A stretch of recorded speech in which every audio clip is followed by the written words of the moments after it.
This weekend sees the culmination of this year's Six Nations. Maybe rugby is your thing, maybe it's not. Other than trying to avoid the oversized farmers' sons that I went to school with whenever we had rugby for PE, I can't say I've played much rugby.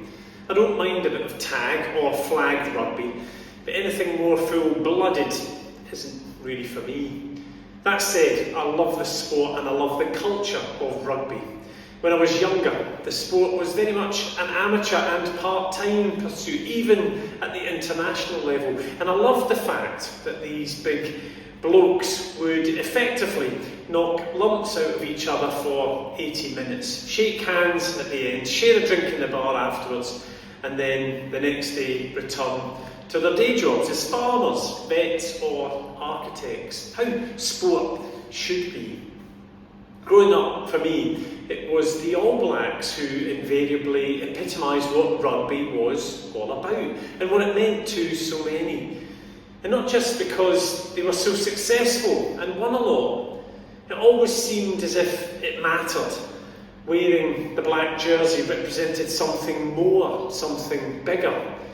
Of course, the haka, the ancestral war dance that precedes every game they play, graphically depicts that sense of collective identity and responsibility.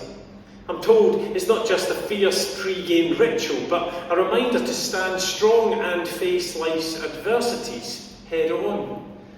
It's fair to say, beyond the rugby they play, I love the history and the ethos, the traditions and the values that the All Blacks maintain and aspire to. Because such things don't happen by accident or by chance. They involve choices and commitment. So I was interested to hear about the team's practice of sweeping the shed. The shed is a figurative name for their dressing room.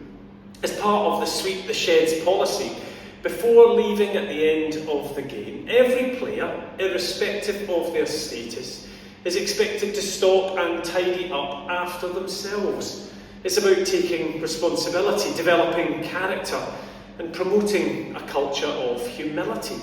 How life should be, perhaps. From what I've read and heard, I reckon Jesus would be a big fan of sweeping the sheds. His version seems to have been washing the feet, which probably makes cleaning a changing room more palatable. Jesus was all about developing character, staying humble and serving others. On more than one occasion, he told his friends, if you want to lead, serve others. If you want to be great, become a servant. Whether rugby would be his thing or not, I reckon Jesus would be a fan of the shed sweeping All Blacks.